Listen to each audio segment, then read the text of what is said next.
SoundCloud rappers. It really seems like we have a running trend going on the channel lately, but today I want to rank the best of the best. Now, I know what a lot of people are going to say. There's a lot of different SoundCloud rappers that you might want to see on this list, but I'm not talking about people like Denzel Curry, Post Malone. They definitely are SoundCloud rappers, but I'm talking more about the mainstream guys. Don't get me wrong, Denzel Curry is a legend. 21 Savage definitely made his way into the mainstream. Can you do something for me? We got Kodak Black that did a lot. That's when you wake the Kodak bell up. I feel like But when we're talking about the actual guys you're thinking of, that's who I'm talking about. Who's the best of the best? Who made the best music? Who left the biggest impact? Who had the best face tats? All of that is considered, but at the same time, this is just my opinion. So if you don't agree, then definitely let me know. But without further ado, let's get into it. I know this one's going to be very controversial, but at the very bottom of this list, I have to put Lil Yachty. I hear you saying, how the fuck is he under people like Lil Xan and Lil Pump? But overall, I just find Yachty's whole gimmick, all of his music, and everything about him just kind of boring. I mean, don't get me wrong, he had that iconic look for a while with the red dreads with the beads in it, and then he had the grills that kind of looked like Skittles, and for a while that was working for him. But his music itself, I just don't click with it that much. Seems to me that he was always kind of a meme rapper. He blew up with that Cold Like Minnesota song, which I don't think a lot of people actually liked. They just more thought it was a meme and kind of funny. That was followed up by I Spy, which I don't really feel like is a song that anybody really likes that much. Sure, it was kind of funny, it was a bit of a gimmick, but it definitely doesn't stand the test of time.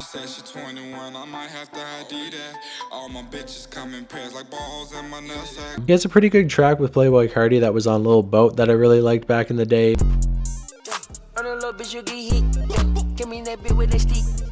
But after that, he kind of faded away for quite a while until suddenly he became friends with Drake, and then you started seeing him a lot. At that point, I kind of more considered him a celebrity than an actual rapper until he blew up again with that song, I Brought the Walk to Poland, or whatever the f that's called. I brought the walk.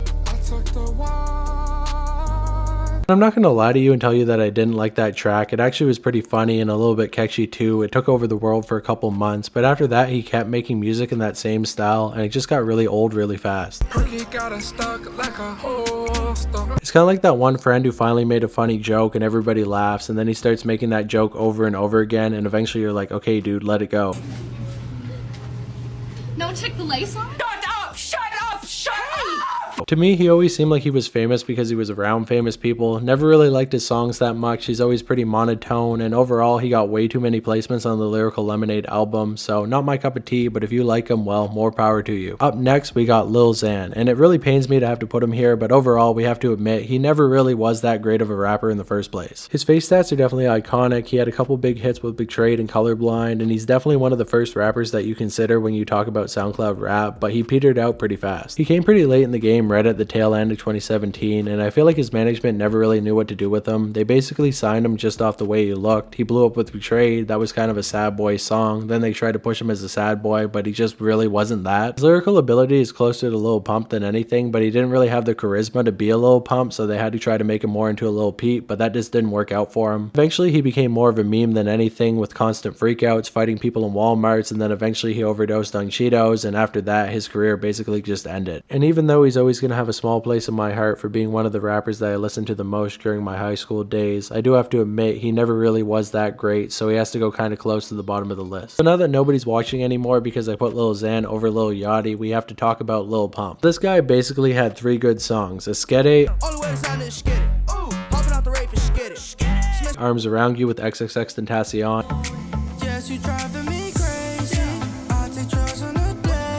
and I Love It with Kanye West. And yes, I know Arms Around You was definitely heavily carried by its features, but Lil Pump didn't really take anything away from that song, and that's a lot more than I can say for Lil Xan or Lil Yachty. And to be honest with you, I never really cared for his music that much. I always preferred Oak Trap Star, but I would say that he had a couple hits that definitely helped push him a little bit farther over the competition. Who could go next besides Lil Pump's partner, Smokepurpp? Yeah, he's basically the better version of Lil Pump. More lyrical substance, better beats, and overall actually has some hit songs. Really enjoyed his entire Dead Star album. I like Ski Mask, I like Audi, I like a lot of those early tracks, and even later on in his career, he was able to get a feature from NLE Choppa, and that was a pretty good song too. Bitch, I came up fuck, I did not come just to cuddle. Bitch, I'm smoking dope up in your mama living room. Kind of funny how he's the one who became the biggest flop in the rap game, and a lot of people clown on him for being such a bad rapper and having the worst music of all time. And don't get me wrong, the guy can't freestyle, but his actual music is pretty good. And surprisingly, he actually has some versatility because he made more melodic tracks later on in his career. And overall, I just think he has better lyrics, better substance, and he wasn't as vapid or annoying as Lil Pump, so I have to give it to him. Next up, we got Trippie Redd, and I know, how could I put him so low on this list? Well, I'm gonna be honest with you, I never really liked a whole lot of his early music. For a long time, I was just kind of a casual listener. I listened to Polls 1469, I definitely liked Owie, I listened to the first Lil Skies album, but I didn't really become a fan until I listened to A Love Letter to You 4. Which is kind of funny to say because I feel like to a lot of Trippie Redd fans, that album's not one that particularly stands out, and he has a lot more popular ones than that, but to me it had a lot of substance. I didn't feel like the singing was overboard. He actually rapped, good features, and even though the entire project is like 40 songs long, I would listen to it over and over again during COVID. And of course, Topanga is an absolute banger and a staple in the SoundCloud community. I also really like Wish featuring Diplo, and my favorite song from him altogether is Love Me More. I wish that you would love me, I wish that you would love me more, I wish that you would love me, I wish that you would love me more. Yeah, I know I'm a terrible singer, but overall, that's my main thing that I don't like about Trippie Redd is that he does that yeah shit on almost every song.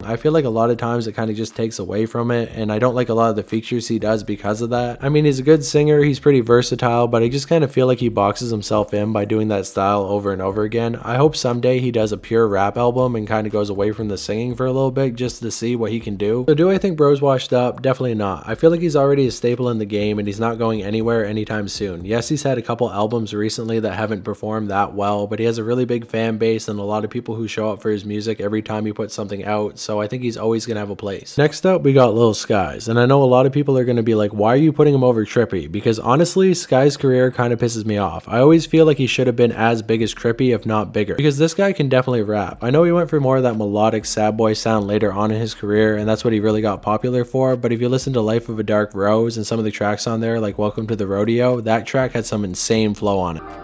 Hey, I ain't folding under pressure, I ain't switching for no help. To this day, it's still one of my favorite tracks from the entire SoundCloud wave. Like seriously, you ever wake up in the morning, can't do your shit, feel depressed, put that song on, and suddenly you're gonna want to sell cocaine to every single junkie in your entire neighborhood. The story around his come up is super inspiring, his tattoos are iconic, he made really good tracks and worked with Lyrical Lemonade, making a lot of iconic videos, and overall, I'm just really upset that his career never went farther than it did. Shelby was a pretty good follow-up to Life of a Dark Rose, but when it came time to finally drop his third album, Unbothered, it just wasn't that great. Even though I really enjoyed all the singles he put out before he dropped the project and thought it was going to be great, overall it just sounded like a bunch of throwaways he put together. The Wiz Khalifa feature wasn't that great, and I just feel like he didn't really have a whole lot of heart. But that doesn't mean that I think he's completely washed up. I think all he has to do to get back on track is just drop one more good project, and with all the singles he's been putting out lately being a pretty high quality, I don't think that's too far off. Up next we got Famous Dex, and I know it's kind of crazy to put him over people like Trippie Redd and Lil Skies, but honestly the run he went on during the Lyrical Lemonade days was almost unmatched. All the music he used to put out wasn't always of the highest quality, but when he did hit, it really hit. The Dex vs. Dexter album was great, all of those projects he put out around that time were great, and eventually he did end up getting a little bit too much on drugs and not able to put out the same quality of music. Honestly, With Ya Bitch is one of the most iconic songs from the entire SoundCloud wave, and overall his look and everything he did helped build the groundwork for what a lot of these other rappers were able to build off of. And I think we really need to give this man his flowers, because even though he's not really progressing as an artist on account of all the drugs and having a lot of problems getting sober, the music that he did make back in the day will forever be iconic, and his sound is unmatched. I know a lot of people just consider him a mumble rapper, but I really feel like if he had signed a better deal, never touched the drugs, and just kept working hard, he could have been on the same level as Lil Uzi Vert at this point, but who knows. Up next we got 6ix9ine, and I know a lot of people are going to be upset that he's so high, but we can't deny that in 2018 he was on top of the rap game, dropping banger after banger after banger. I don't think there was one single miss during 2018. I really like Day 6ix9ine, I like what he did with Dummy Boy, and I feel like he didn't really miss until 2020, but once he got there, he definitely fell off harder than any other artist on this list. I feel like that makes him hard to rank because he definitely had the highest highs, but also the lowest lows, because he definitely was a huge deal in 2018. He even had good songs back in 2016 with Zilla Kami. He has that iconic look, he has the rainbow hair, everybody knows his trolling antics, he's well known, he's famous, but after he dropped Tattletales and that blackball bullshit, bullshit. His legacy has basically been destroyed, and at this point I almost just consider him a grown-up version of the Island Boys, and that's definitely not a good place to be, so he can't go any higher. Next up we got Lil Uzi Vert, and I feel like there's not a whole lot to say here. He's of course iconic, everybody knows him, and I still feel like he's kind of the biggest star to ever come out of SoundCloud that's still with us. And of course EXO Tour Life is definitely an iconic song that I really feel like defined an entire generation. And of course he's got Lil Uzi Vert versus the World, he's got Eternal the Take, he's got tons of great albums. Not every song on those projects managed to hit, but overall they're pretty good. I really feel like The Way That Life Goes changed my life. While I'm not the biggest Uzi fan overall, I don't listen to everything he puts out. That song really meant a lot to me, so I have to put him pretty high just for that.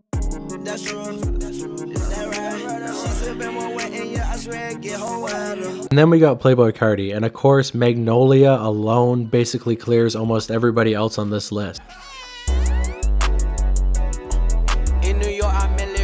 Once again, I'm not a Playboi Carti nut gobbler. I'm not a huge fan of the guy. I don't listen to everything he puts out, but when I see a song from him that really hits, it definitely hits hard. Dial It is definitely one of the best projects to ever come out of the entire SoundCloud scene. He created an entire genre. He's constantly switching up his style, and he's always managed to stay relevant even to this day. And no shade to Uzi whatsoever, but I feel like he got to a certain level of fame, and now he's been able to maintain that, but he's not really been growing his influence in the scene all that much, whereas Playboi Carti keeps getting bigger, more influential, and just better overall. With that said, we're finally able to move on to the big boys, and I know a lot of people are not going to like this, but at number 4 I'm going to put XXXTentacion. Now before you freak out, 17 is an amazing album. Almost every song on that project is a hit no matter what, and it definitely defined an entire generation, except of course Obsession and Depression. That song sucks, but anyways. Question Mark is an amazing album, and Moonlight and Sad as well as I Don't Speak Spanish LOL are definitely iconic tracks that define my entire teenage years. The guy could rap, he could sing, he could do old school, he could do new school, he had infinite flows. Overall, he was just a legend in the making. To me, there just wasn't enough. I'm not really a huge fan of his distorted screaming type songs. I definitely liked Look at Me, but after that, I didn't really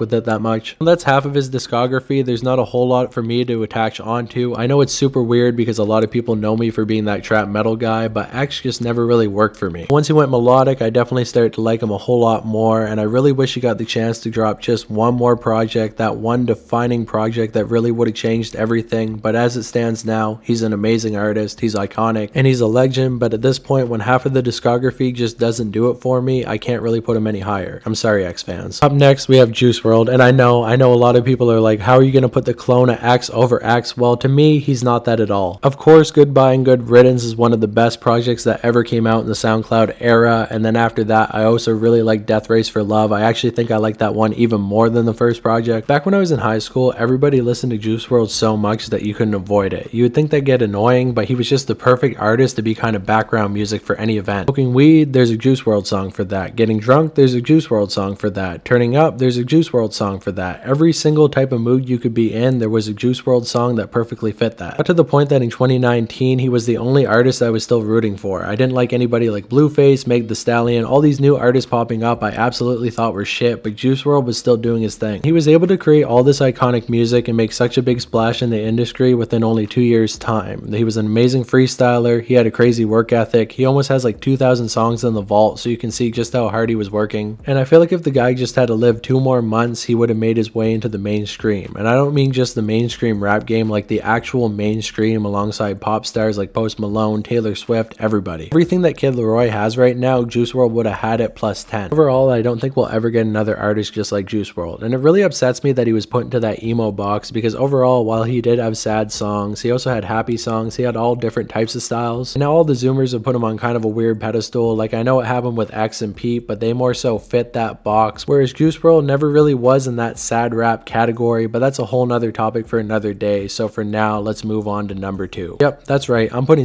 Mask the Slump God over XXXTentacion and Juice WRLD. I don't care. I just like him that much. I've always preferred Ski Mask to X. Don't get me wrong, X is definitely a legend. He made a lot of great music, but Ski Mask to me just was the better rapper overall. His funny lyrics, his insane flows, he really could rap better than almost every SoundCloud rapper. Like really rap. And I really feel like bro could go bar for bar with some of the best rappers in the entire game, but unfortunately he's been kind of pushed off as a meme rapper. And don't get me wrong, I understand why he eventually got that persona. All the Lyrical Lemonade videos kind of portrayed him as somebody who was really weird and wacky. And of course, Stokely had a lot of goofy songs on it, and some of his biggest songs of all time came from that project. I feel like Nuketown alone is one of the best best tracks to ever come out of that project, and I feel like that's the one that really should have hit #1. Unfortunately, tracks like Faucet Failure and Foot Fungus would eventually get old, but if you look a little bit farther into his discography, which overall unfortunately isn't that big, there's a lot of hits in there. And I don't think there's actually one bad Ski Mask feature that I can think of, because every time he shows up on a track, he's amazing. Everybody loves what he does. He always comes in with those crazy ad-libs, and I really think he should have a better career than he does now, but he's just not been dropping. Sin City was an amazing project that I feel like really fit with everything he did in 2018, while also working on his style and making it even better than it was before. But unfortunately, the one big thing that's holding Ski Mask back is that he's still in XXXTentacion's shadow. After X passed away, his legacy basically grew to the point that everybody on Earth knows who he is at this point. But unfortunately, a side effect of that is that people and members only, including Ski Mask, this kind of got left as side projects to the main act. But I feel like just like Lil Skies, if he can drop just one more project with a lot of catchy flows, pretty fun lyrics, get a little bit away from that meme type shit and go more for that aggressive screaming style, I think he can really make a hit and have a big comeback. If you ever want a full video on Ski Mask for my full thoughts on him, then I'll definitely do that, but for now we have to look at the #1 artist to ever come out of the SoundCloud Clout realm, and that is Lil Peep. Yeah, I know, a lot of people who have watched my videos in the past definitely could have predicted this, but overall I have to say I'm sorry. I know he's over X, I know he's over Juice, but to me, Lil Peep is definitely the GOAT of the SoundCloud wave. Almost every artist on this list had at least one iconic song that really shifted my teenage years, but Lil Peep had more than one. He had more than I could even count. The entire Crybaby project is amazing. Hellboy is even better than that. Live Forever is probably even better than that. I don't care. I really enjoyed Come Over When You're Sober Part 1 and 2. They both have really great tracks. The only one I don't like is Awful Things. Every time he's featured on a track, I just can't help but love it, and a lot of times he just blows away everybody that he collabs with. I even vividly remember one time when I was in high school listening to Lil Tracy and Lil Peep with a couple of friends, and Favorite Dress came on, and I remember thinking that track was corny. I didn't really like it, but then Peep came in and all of a sudden everything changed. No hate to Tracy whatsoever, but when Peep came in on that track, it was truly life-changing. He just hit a tone that nobody else ever could. Call him whatever you want, say he's not a rapper, say he was this and that. I don't really care what you say about him, because to me, he's one of the greatest to ever do it. Yeah, I know a lot of people don't fuck with him because his fan base is super weird, but if you just cut that away from him and look at his legacy as a whole, you have to admit, he's one of the best to ever do it, not only in the SoundCloud wave, but music as a whole. And that does it. Those are my favorite SoundCloud rappers from the Clout wave. What do you think? Should I rank other rappers from different scenes? Should I do more of the SoundCloud guys that are lesser known in a future video? Did you like the video? Did you agree? Did you stick around to the end? If you did, drop a knife emoji, shout out Knife Gang, subscribe if you feel like it, join my Discord server, and with all that said, thank you guys so much for watching. I will talk to you next time. Bye.